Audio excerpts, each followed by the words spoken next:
امارات نے پاکستان سے اپنے $3.5 ارب واپس مانگ لیے ہیں۔ پاکستان نے بھی رواں ماہ کے اختتام سے قبل قرضہ واپس کرنے کا فیصلہ کر لیا۔ The United Arab Emirates says that it is withdrawing from OPEC and OPEC Plus. مجبور ہیں بیچارے، اس کو ضرورت مند ہیں، ان کی ضرورت ہے، تو ہم نے کہا کہ ان کے جو قرضہ لیا تھا کئی سالوں سے واپس کر رہے ہیں، اور ویسے بھی ہم نے یو اے کی ہمیشہ مدد کی۔ پچھلے 25 سے 30 سالوں میں ایک دو عادات پاکستانیوں کی بڑی متواتر اور کنسسٹنٹ رہی ہیں۔ پہلی یہ کہ ایک لیڈر آئے گا، اس کو فوج کندھوں پہ بٹھا کے لائے گی، اس کے بعد میں 3 سال پورے ہوں گے، اس کو نکال دے گی، پھر سارے پاکستانی باہر نکلیں گے، وہ کہیں گے لائے تم تھے، بچائیں گے ہم، اس کے ساتھ زیادتی ہو رہی ہے، ہم جان دے دیں گے، اس کو مرنے نہیں دیں گے۔ پہلی عادت ہو گئی یہ، ٹھیک ہے، پوری تاریخ اس سے بھری پڑی ہے، بھٹو صاحب سے شروع ہو جائیں، بیچ میں بہت اور وزرائے اعظم بھی آتے ہیں، نواز شریف صاحب بھی آتے ہیں، خان صاحب بھی آتے ہیں۔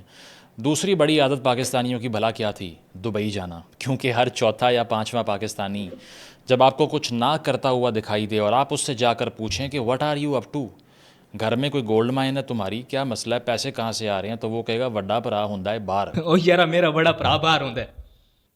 جب پوچھیں گے باہر کہاں ہوتا ہے تو کہے گا دبئی میں ہوتا ہے، وہاں پہ کاروبار کرتا ہے، وہاں ٹیکسی چلاتا ہے، وہاں الیکٹریشین ہے، وہاں پہ ٹیکنیشین ہے، کسی ہوٹل میں کام کرتا ہے، اپنی دکان کھول لی ہے، ریسٹورنٹ چلاتا ہے۔ تو اس وجہ سے ایک ریمیٹنس کا بڑا چنک اس ملک میں آتا رہا، اور یہ آلموسٹ ایک کلچرل نارم بن گیا پاکستان کے اندر کہ جس سے کچھ بھی نہیں ہو پا رہا، جس نے ایم فل بھی کر لیا نوکری نہیں مل رہی، جس نے کزن کو رشتہ بھیجا وہ بھی نہیں مانے، کوئی بھی نہیں مان رہا، کوئی بھی اس کو قبول نہیں کر رہا، تو وہ پھر کہاں جائے؟ وہ چلا جائے دبئی، وہاں جا کے آڈ جاب کرے، پیسے کمائے، عیاشی مارے، خاندان کو بھی چلائے، اور ساتھ ریلز بھی بنائے، اور ساتھ ساتھ چیک ان بھی کرے کہ میں جمیرہ پہ بیٹھ کے انجوائے کر رہا ہوں، سڑو میرے دوستوں سارے۔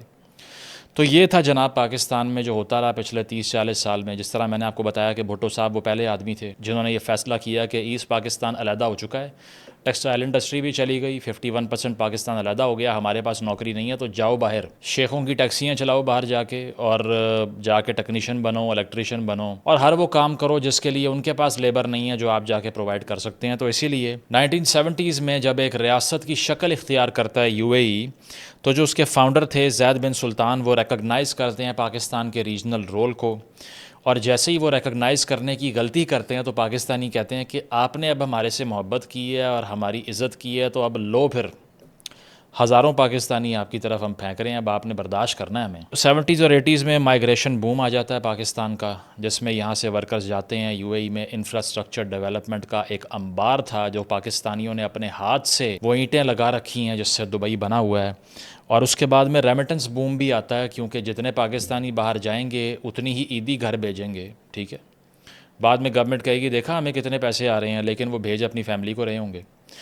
تو اس طرح سے ریمیٹنس بوم بھی آیا، اور ساتھ ساتھ پاکستان نے کچھ سیکٹرز میں پارٹنر بھی کیا یو اے ای کے ساتھ، جس طرح سے آرمڈ فورسز کو ٹرین کیا، جوائنٹ ملٹری ڈرلز کیں، اس کے علاوہ وہاں کا جو ایویشن سیکٹر ہے اس کو سیٹ اپ کرنے میں بہت بڑی مدد کی۔ جس طرح میں نے پہلے پی آئی اے پر جو ویڈیو بنائی تھی اس میں ذکر کیا تھا کہ ایمریٹس اور اتحاد ایئر ویز کے پائلٹس اور انجینئرز کو، ٹیکنیشینز کو پاکستانی پائلٹس اور ٹیکنیشینز نے ٹرین کیا یہاں بلا کر۔ وہ اور بات ہے کہ ہماری پی آئی اے بعد میں گراؤنڈ ہو گئی اور وہ آسمانوں کی بلندیوں کو چھوتے رہے۔ اور ساتھ ساتھ یو اے ای نے بھی پاکستان کے بہت سے سیکٹرز میں انویسٹمنٹ کی، اور اگر ہم بات کریں بینکنگ سیکٹر کی، ٹیلی کام سیکٹر کی، ریئل اسٹیٹ سیکٹر کی، یا انرجی سیکٹر کی، تو یو اے ای کی طرف سے بہت میسیو انویسٹمنٹس فلو ان کرنا شروع ہوئیں پاکستان کے اندر۔ تو اس طرح سے ایک بڑا میوچولی بینیفیشل ریلیشن شپ ایمرج کرتا ہے۔ اور اب آپ سوچ رہے ہوں گے کہ یہ کیوں اتنی رینٹ کر رہا ہے، یہ ہمیں پاکستانی شیخوں کی بات نہیں بتاتا، وہاں کے شیخوں کی بتا رہا ہے۔ تو یہ اسی لیے کہ جناب ہو کچھ ایسا گیا ہے کہ جب سے ڈونلڈ ٹرمپ کی باصلاحیت اور قابل اعتبار قیادت میں ایران کے خلاف جہاد کا آغاز ہوتا ہے، تو اس کے بعد سے پاکستان کی لڑائی ہو جاتی ہے یو اے ای کے ساتھ۔ یہ خبریں کہہ رہی ہیں اب یہ لڑائی کس حد تک ہوئی ہے، یہ جو رفٹ آیا ہے وہ کتنا ہے، سعودی عربیہ کیا بنیادی وجہ تو نہیں بن گیا، سعودی عربیہ اور یو اے ای کے اپنے تعلقات کیسے خراب ہوئے، ایران کے ساتھ یو اے ای کو کیا مسئلہ ہے، اسرائیل کے ساتھ آئی لو یو کیوں کھیل رہے ہیں، اور پاکستان کو کیوں کہہ رہے تھے جنگ کر لو، اچانک کیوں کہا کہ جنگ بعد میں لڑنا، دنیا کی صلح بعد میں کرانا، ہمارے پیسے واپس کرو، اور آگے چل کے کیا کچھ ہو سکتا ہے، ویزاز کیوں ریجیکٹ ہوتے رہے، اہل تشیع کمیونٹی کے لوگوں کو ڈیپورٹ کیوں کیا جا رہا ہے۔ And on the final note, U A E نے اوپیک اور اوپیک پلس آرگنائزیشن سے ایگزٹ کیوں کر دیا، کیوں چھوڑ دیا ان کو، اور اس کا عالمی مارکیٹ پہ امپیکٹ کیا ہوگا، آج ہم آپ کو یہ کہانی سنانے آئے ہیں۔ اس سے پہلے میں آپ کو یہ بتاؤں کہ امریکہ کی اور ایران کی جنگ لگنے کے بعد یو اے ای کی تکالیف میں اضافہ کیسے ہو گیا، میں آپ کو یہ بتاؤں گا کہ تاریخی اعتبار سے جو 2-3 بڑے ٹاکنگ پوائنٹس رہے ہیں کہ یہ چیزیں یو اے ای نہیں چاہتا پاکستان میں کہ گرو کریں، اور ساتھ ساتھ ایسے الزامات لگتے رہے جس میں لوگ یہ کہا کرتے تھے، صحافی کہا کرتے تھے، اوپینین لیڈر کہتے تھے، تجزیہ کہا کرتا تھا لوگوں کا، اخباروں کی رپورٹنگ کہا کرتی تھی کہ وہاں پر کچھ ایسے افراد موجود ہیں جو پاکستان کو انتہائی مطلوب ہیں، جو دہشت گرد تنظیموں سے تعلق رکھتے ہیں، اور ساتھ ساتھ وہ نہیں چاہتے کہ گوادر گرو کرے۔ اس میں کیا سچائی ہے، کتنے حقائق ہیں، کتنی کہانی ہے، پہلے ذرا اس کی بات کرتے ہیں۔ تو جناب سب سے پہلی بات یہ ہے کہ بی ایل اے کا جو لنک ہے، جس کے بارے میں اکثر سننے کو ملتا ہے کہ وہ ہاربر کر رہے ہیں بی ایل اے کے بہت سے لوگوں کو، کیونکہ وہ بلوچستان میں انسٹیبلٹی چاہتے ہیں، کیونکہ وہ گوادر کو ڈیولپ نہیں ہونے دینا چاہتے، اور کیونکہ وہ ہندوستان کے بھی بہت قریب ہیں۔ اگر ہم زمینی حقائق کی بات کریں تو اس پہ کوئی ایویڈنس تقریباً نہیں ملتا، نہ ہونے کے برابر ایویڈنس ہے۔ اگر بی ایل اے کی ایسی شخصیات کی بات کی جائے جو کہ دبئی میں روپوش رہی ہیں، تو اس میں ایک ہی بڑا کیس ہے، وہ ہے 2006 کا، جس میں غازین مری نامی بی ایل اے لنکڈ جو انڈیویجول ہے اس کو دبئی سے اریسٹ کیا گیا پاکستان کی ریکویسٹ کے اوپر۔ اور ساتھ ساتھ یہ ہے کہ ٹی ٹی پی اور افغان طالبان کے حوالے سے بات کی جاتی ہے، لیکن اس میں بھی ایٹ لیسٹ مجھے کوئی ایویڈنس نہیں ملا جس میں ٹی ٹی پی کا کوئی بہت بڑا سرغنہ وہاں بیٹھا ہو اور پاکستان ڈیمانڈ کر رہا ہو کہ اس کو ہمیں دے دو اور وہ نہ دے رہے ہوں۔ بلوچستان میں انسٹیبلٹی کا جو نیریٹو ہے اس میں کہا یہ جاتا ہے کہ گوادر پورٹ جو جبل علی پورٹ ہے یو اے ای کا، اس سے کمپیٹ کر سکتا ہے، مقابلہ کر سکتا ہے، اس وجہ سے ڈی اسٹیبلائزیشن کو سپورٹ کیا جا رہا ہے، جس کا میں نے کہا کہ کوئی ایویڈنس نہیں ہے۔ لیکن ذرا تقابلی جائزہ لیتے ہیں کہ جبل علی پورٹ اور گوادر پورٹ میں کتنا کو فرق ہے اور کتنے قریب ہم پہنچ چکے ہیں ان کو ہرانے کے لیے۔ تو بات یہ ہے کہ ہم میلوں نہیں، کئی نوری سال ابھی دور ہیں۔ اس کی وجہ یہ ہے کہ جبل علی جو ہے نا، 2025 کی یا 24 کی اگر میں بات کروں تو صرف ایک سال میں 15.5 ملین ٹی ای یو ہوتا ہے 20 فیٹ ایکویولنٹ یونٹ، یعنی کہ 20 فٹ اونچے کنٹینر کو اگر گنا جائے کہ کتنے یو اے ای کے جبل علی پورٹ سے نکلے یا ریسیو کیے، اس کا کل ملا کے جو حاصل بنتا ہے وہ ہے 15.5 ملین، یعنی کہ تقریباً 1.5 کروڑ ٹی ای یوز۔ اتنی زیادہ ٹریڈ ہو رہی ہے یو اے ای کے پورٹس کے اوپر، جبکہ گوادر میں اس ٹریڈ کا والیوم نہ ہونے کے برابر ہے، کیونکہ وہ ڈیولپمنٹ سٹیج سے اوپر نہیں جا سکا، انڈر یوٹیلائزڈ ہے، اور it is more of a geopolitical project than a purely trade centric port. تو اب بات یہ ہے کہ گوادر اور جبل علی کا آج کی تاریخ میں تو کوئی مقابلہ نہیں ہے، ٹھیک ہے۔ اور دوسرا یہ ہے کہ لانگ ٹرم کی اگر ہم بات کریں تو پھر گوادر کا پوٹینشیل ہو سکتا ہے، کیونکہ جس طرح سے آپ کو پتہ ہے ایک تو ڈیپ سی ایڈوانٹیج ہے، دوسرا it is sitting at the mouth of the gulf Arabian Sea, ساتھ یہ ہے کہ چائنا اور ویسٹ ایشیا کا جو ٹریڈ روٹ ہے اس میں بہت بڑا کردار بن سکتا ہے گوادر کا، اسٹریٹ آف ملاکا کو بائی پاس کیا جا سکتا ہے گوادر کے تھرو، اور سب سے بڑی بات یہ ہے کہ یہ ایک ملٹری اسٹریٹجک پوائنٹ بن سکتا ہے، کیونکہ یہ ہرمز سے بھی اتنا دور نہیں ہے۔ لیکن یہ بات ہو رہی ہے 25 سے 30 سال کی ڈیولپمنٹ کی، جب تک اتنی ڈیولپمنٹ نہیں ہوگی ہم اس کو کمپیئر بھی نہیں کر سکتے جبل علی پورٹ کے ساتھ، تو اسی لیے ٹرانس شپمنٹ اور انڈسٹریل ہب بنانا پڑے گا گوادر کو جناب، تب تک آپ سوچ بھی نہیں سکتے کہ یو اے ای کو آپ سے کوئی مسئلہ ہوگا۔ نہ ہی یو اے ای انڈلج کرتا ہے ایکٹیولی کہ وہ سٹال کرے اس تمام ایفرٹس کو جو کہ گوادر کی ڈیولپمنٹ میں کی جا رہی ہے، اسی لیے وہ بی ایل اے کو سپورٹ کر دے یا دہشت گرد تنظیموں کو سپورٹ کرنا شروع کر دے، ایسا بالکل نہیں ہے۔ تو پھر آپ کے ذہن میں یہ سوال آ رہا ہوگا کہ یہ باتیں کہاں سے ہوتی ہیں کہ وہ لوگ سپورٹ کرتے ہیں اگر اس کا کوئی ایویڈنس موجود نہیں ہے؟ تو جناب مسئلہ یہ ہے کہ یو اے ای ہمیں معلوم ہے کہ ایک کیپٹل ٹرانزٹ ہب ہے، یعنی کہ دنیا بھر کا پیسہ لیگل، انلیگل، وائٹ یا بلیک وہ دبئی آتا ہے، وہاں سے پھر وہ آگے جاتا ہے۔ انفارمل سیکٹر بہت بڑا ہے، ان ریگولیٹڈ فائنینشیل مارکیٹ ہے، ایف اے ٹی ایف بھی کچھ نہیں کہتا کیونکہ جیب میں پیسے ہیں، تیل بھی ہے، اسی لیے میں طاقت کی ہمیشہ بات کرتا ہوں کہ پاور اگر آپ کے پاس ہے تو پھر کوئی قانون آپ کے اوپر اپلائی نہیں ہوتا ایز اے ریاست۔ تو ایسے بہت سے کیسز ڈاکیومنٹڈ اور ان ڈاکیومنٹڈ موجود ہیں جس میں یہ سامنے آیا کہ جو حوالہ ہنڈی کے ذریعے پیسہ باہر سے آ رہا ہے وہ بہت سے ایسے لوگوں کے ہاتھ چڑھ جاتا ہے جو کہ دہشت گردی میں کارگر ہو جاتے ہیں یہاں پہ، لیکن اس میں ریاستی سرپرستی دبئی کے اندر کی جا رہی ہے، اس کا کوئی ایویڈنس نہیں ہے۔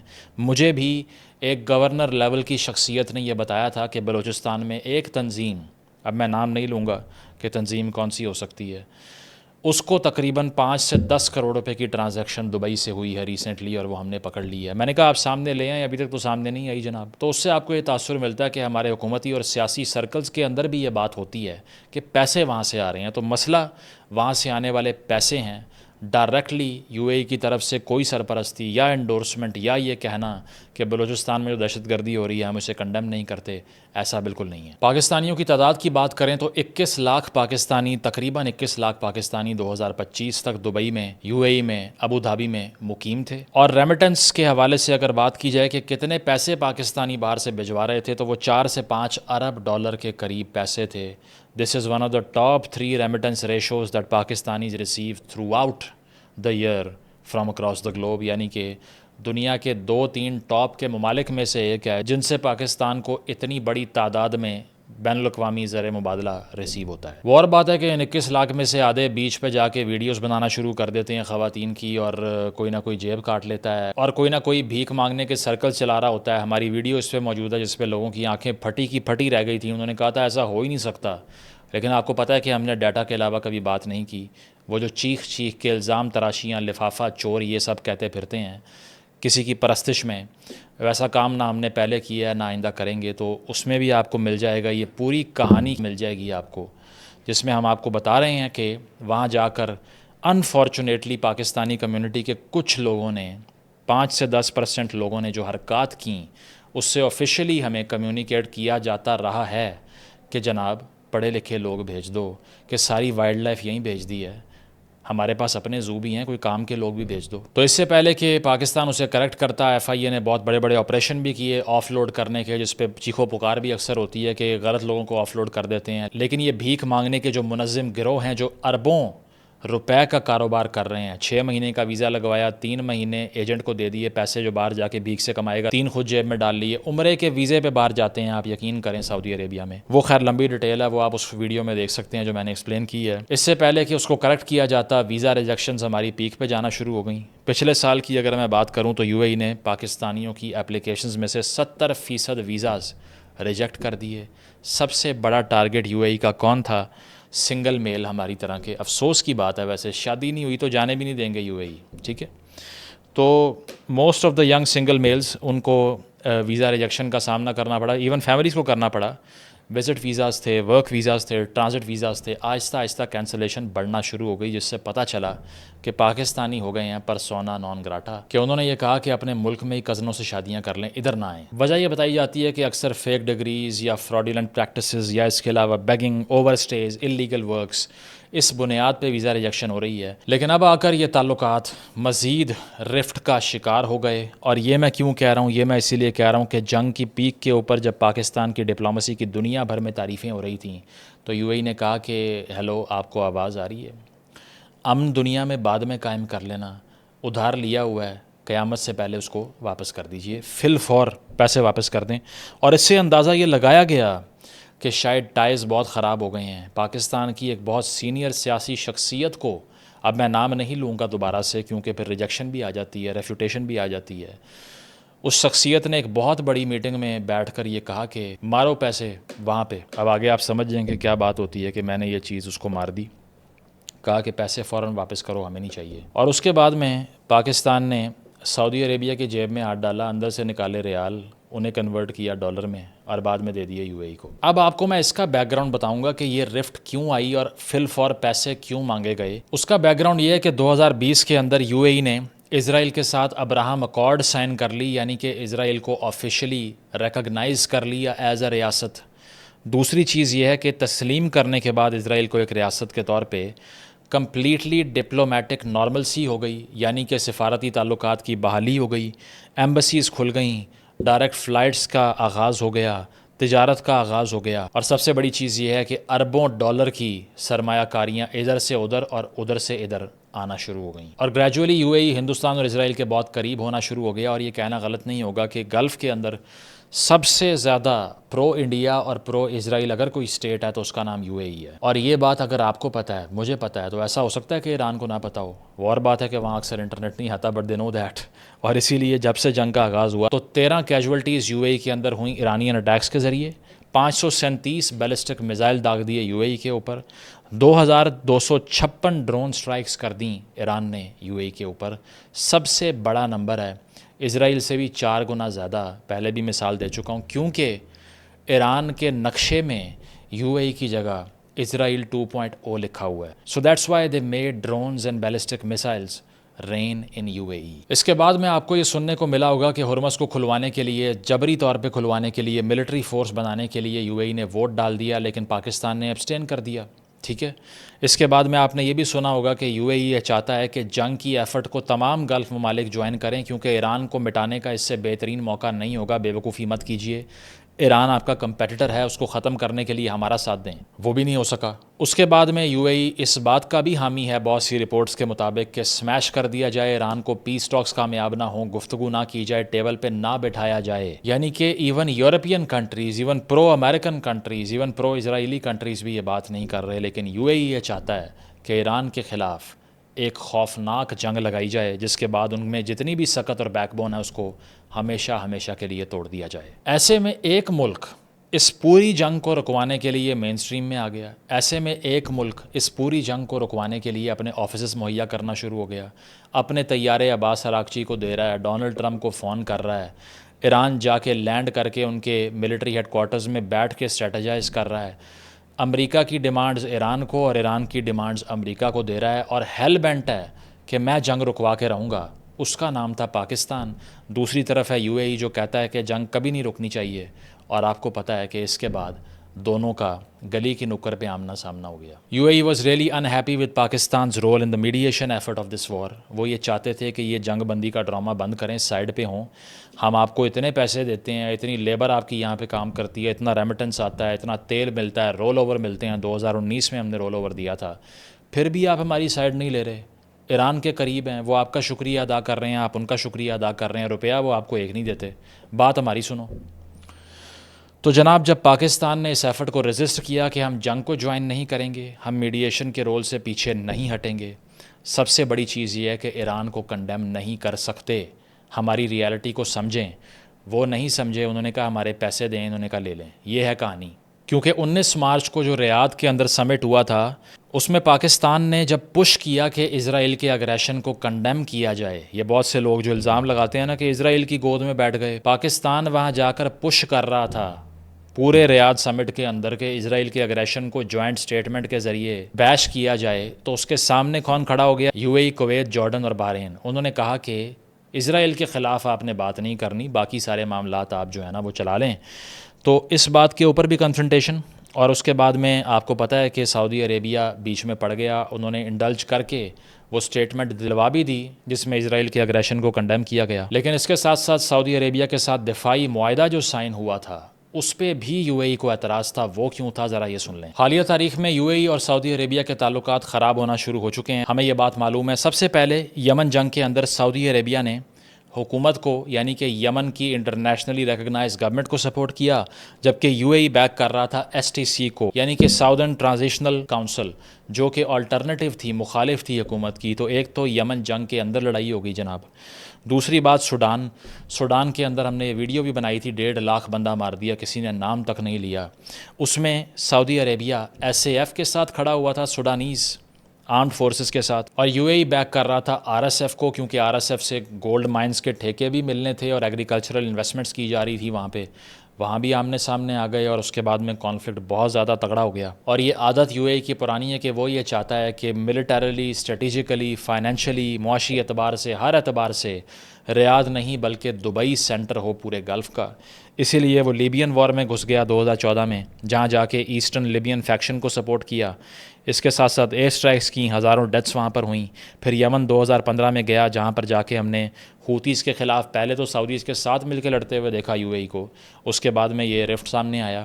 اس کے بعد میں صومالیہ 2010, آپ کو پتہ ہے وہاں پر بھی سپورٹ کیا, الشاداب کے خلاف جو گروپس تھے وہ لڑ رہے تھے ان کو. پھر سیریا کے اندر اینٹی آئسس جو ہے نا وہ سٹرائکس کی جا کے یو ایس کولیشن کا حصہ بن کے, اور سوڈان کی کہانی ہم نے آپ کو سنا دی. تو ایک تو ہو گیا ملٹری کمپٹیشن, لیکن اس سے بھی بڑا فیکٹر پتہ ہے کیا تھا؟ اس سے بھی بڑا فیکٹر تھا اوپیک, یعنی کہ آئل پروڈیوسنگ کنٹریز کی جو الائنس تھی, یعنی کہ جو اتحاد تھا ان تمام ممالک کا جو کہ تیل کی پیداوار اور تیل کو ایکسپورٹ کرتے ہیں، سب سے بڑا مسئلہ اس کا تھریشولڈ تھا. اس پہ میں آتا ہوں بعد میں کہ اس سے یو اے ای نکل گیا تو اس کا رزلٹ کیا آئے گا. لیکن اس سے پہلے یہ کہ جب پاکستان نے سعودی عربیہ سے دفاعی معاہدہ سائن کر لیا تو یو اے ای کو وہ بھی کوئی خاص اچھا نہیں لگا، کیونکہ آپ کو پتہ ہے کہ سعودی عربیہ ڈومینیٹ کرتا آ رہا ہے اس پورے ریجن کو.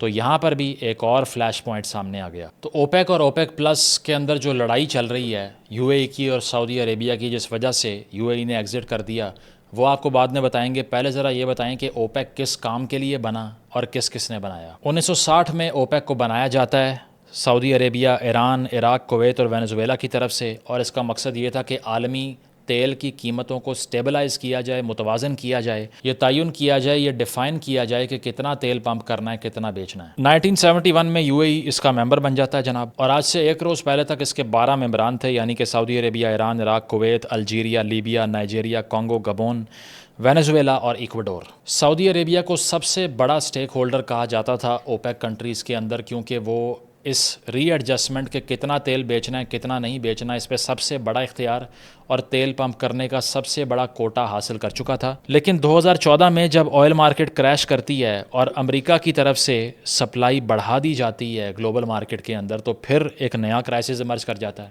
اوپیک کنٹریز یہ سوچتے ہیں کہ جتنے ممبر ممالک ہمارے ہیں، اس کے علاوہ باہر سے اگر آئل پمپ ہونا شروع ہو جائے تو ہمارے پاس جواب ہی نہیں ہوتا.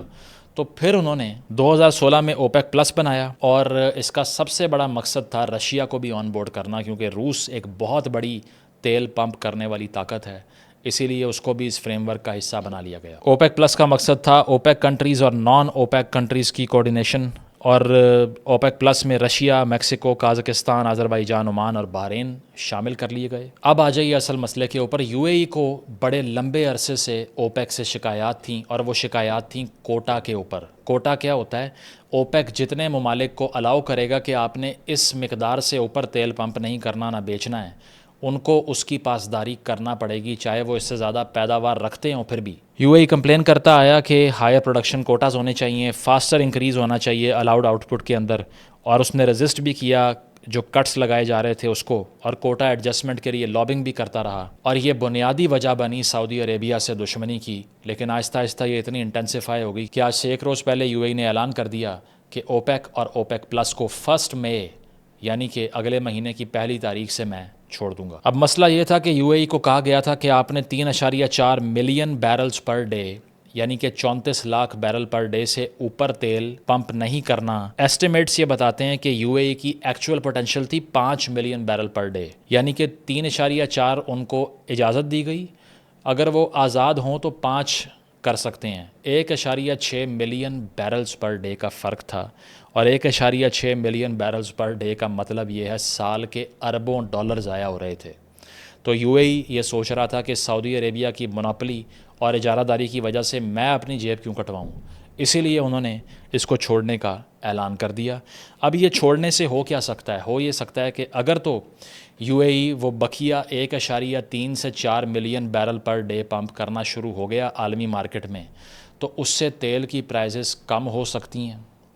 اگر سعودی عربیہ نے کاؤنٹر اسٹریٹجی بنا کے خود بھی زیادہ تیل پمپ کرنا شروع کر دیا، 2020 والا کرائسس آ گیا، تو پھر کروڈ کی پرائزز میں $15-20 فی بیرل کا فرق پاکستان کے لیے بھی پڑ جائے گا. اسی لیے بہت سے پاکستانی یہ سوچتے ہیں کہ تیل کی اس سعودی اور یو اے ای کی لڑائی میں ہم لڑائی کے ساتھ ہیں، کیونکہ ہمارے پیسے کم جائیں گے، قائد اعظم اتنا باہر نہیں جائے گا، تو اسی لیے لڑو آپس میں اور تیل کرو سستا. تو اس طرح سے جناب یہ ملٹی فرنٹ وار جاری ہے گلف کے اندر. گلف کی اجارہ داری اور گلف کا جو ایک پوری فارمیشن تھی گلف کوآپریشن کونسل کی، جی سی سی کنٹریز کی یا پھر اوپیک کنٹریز کی، ایران جنگ نے اس کو ہمیشہ کے لیے تبدیل کر کے رکھ دیا ہے.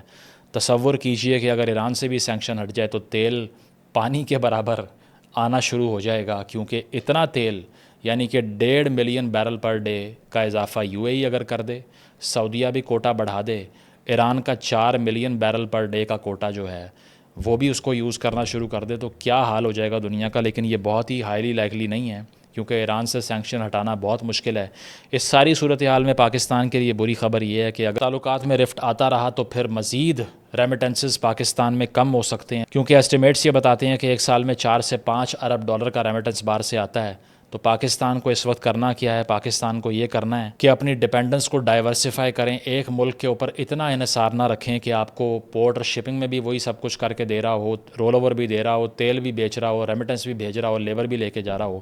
اسی لیے پاکستان کو قطر، عمان، ترکی، ملیشیا کی طرف، ایسٹ ایشین کنٹریز کی طرف دیکھنا ہے، اور جو اپنا ٹیلنٹ ہے، جو اپنی لیبر ہے، جو ہیومن ریسورس ہے، اپنا جو ہیومن کیپٹل ہے، اس کو پاکستان کو گلف سے بیانڈ بھی ایکسپورٹ کرنا چاہیے، یعنی کہ یورپ میں، کینیڈا میں، آسٹریلیا میں، ایسٹ ایشیا میں۔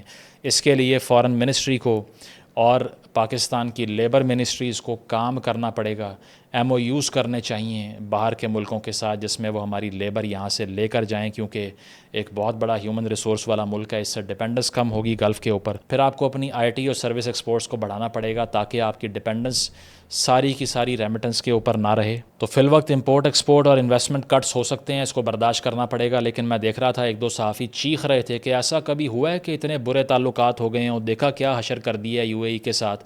تو بھائی اس کا الٹرنیٹیو آپ کے پاس کیا ہے؟ آپ سے سوال کر رہا ہوں۔ غصہ آپ کو آ جاتا ہے، پڑا آپ نے کچھ نہیں ہوتا، چیخیں مارنا شروع کر دیتے ہو۔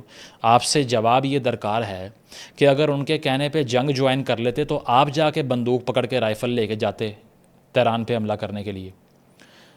تو اس طرح سے مائنڈ لیسلی منہ اٹھا کر بات کریں گے کہ دیکھا یو اے ای سے تعلقات کتنے خراب ہو گئے، اس طرح سے ڈیمیج کم ہو رہا ہے، ان کی بات مان کے تو آپ نے ویسے ہی فارغ ہو جانا تھا۔ 30% پاپولیشن پاکستان کے اندر رہتی ہے، 900 کلومیٹر کا بارڈر ان کے ساتھ ہے، تو بات اس طرح کر دیں گے منہ اٹھا کے کہ پتہ بھی نہیں ہوتا کہ کتنی سینسٹیو بات کر رہے ہیں، کہ دیکھا تعلقات خراب کر دیے، اس کا متبادل کیا تھا آپ کے پاس؟ جنگ جوائن کرنا نہیں۔ تو اسی لیے یہ موقع یہ ہے کہ بہت پھونک کر قدم رکھنا پڑے گا پاکستان کو، اور ساتھ یہ ہے کہ اپنی ڈیپینڈنس کو ڈائیورسیفائی کرنا پڑے گا۔ میں سمجھتا ہوں کہ یو اے کی طرف سے اسرائیل کے اتنے قریب جا کے گلف ممالک کے ساتھ دشمنیاں مول لینا was highly irrational، it was an artificial state.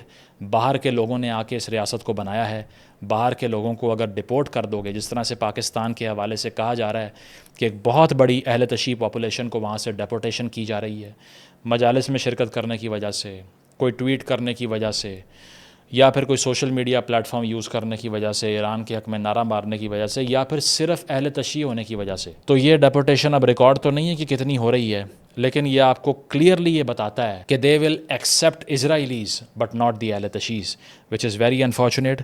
تو اسی لیے میں یہ سمجھتا ہوں کہ یو اے ای اپنی آئسولیشن کا پہلا قدم رکھ چکا ہے، کیونکہ وہ جن ریاستوں کا ساتھ دے رہا ہے وہ اپنے ملکوں کے اندر آئسولیٹ ہوتی جا رہی ہیں، تو باہر سے سپورٹ کہاں سے آئے گی؟ This is a time when they should hit reality check, and above all they should know that their countries were made from the outside, not from the inside. Thank you.